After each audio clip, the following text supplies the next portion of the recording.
A mixed week for 10-year note treasury yields as we continue to trade the range. The range takes us all the way back to mid-March. That's that 155 to 175 basis point range. We've become very accustomed to it. Outside of last week's non-farm payroll, where we saw a dip in yields all the way down to 146, but quickly reversed it, that range has become sort of our home. We traded as low as 155 this week, pushed up as high as 170, so we almost encompassed that entire range in this week, ending the week on a downtrend. We're seeing yields decline as some of the data was a little weaker, some of the Fed speak was a little more dovish, and now we head into the weekend at the lower end of this week's range. So again, we traded down to 155 yield, we traded all the way back up to 170, and then we got down back down towards 160 to close out the week. So again, we traded almost the whole entire range that we've seen going back to mid-March. What does that mean for volatility? Well, if you check out that CVol index over at cmegroup.com, you will notice that yields remain directional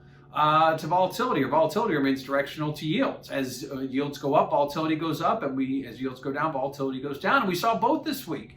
We saw yields get up as high as they've been in about a month and a half, midweek, when yields were nearing the highs of the week. Likewise, as we go into the weekend, we see yields coming off. We see volatility coming off as well. Again, as long as we trade that range, volatility not likely to see any major spikes. It will gravitate higher as yields go higher and lower as yields go lower. We see a trade outside of that range, we could see volatility fall apart or spike higher depending on the direction. But at this point, holding that range is key to keeping volatility kind of within its parameters.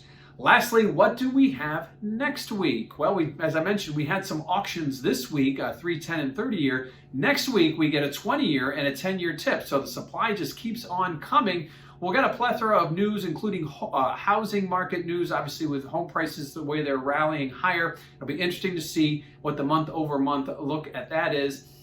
We also get the Fed Atlanta conference. So that's going to be several Fed speakers speaking from Atlanta, speaking virtually. One person of note is Dallas Fed President Kaplan. He's been very outspoken about wanting to begin talking about tapering. Many of his compadres are not as excited about that. They want to kind of wait and see some more proof as to economic expansion, inflation, you name it. But he has been very outspoken about that. But really the key part of next week's data is going to be the FOMC minutes from the previous April FOMC meeting. What was going on? The minutes obviously give us a look under the hood. We got everything we need to know from the meeting from Fed Chair Powell on the day of the meeting, but the minutes kind of give you a little bit of the sense of what was going on. Was there a debate, taper, no taper, whether they're going to raise interest on excess reserves or not? It's a lot of different things that could have been talked about that didn't make it into that front page press conference. So very interesting to see. I would anticipate volatility would creep up a little bit as we get closer to that event midweek. That has always been a volatile event, at least going back over the last several years. The minutes themselves have tended to give the market a little bit more of a boost than does the meeting, especially when expectations are locked in, as they have been for the Fed to do very little with their zero interest rate policy. So heading into the weekend, 10-year note yields trading a bit lower over the last couple of days, but looking ahead, we have some key events, not only the Fed Atlanta conference, but those FOMC minutes from April 28th, and will the Fed open the taper box or not?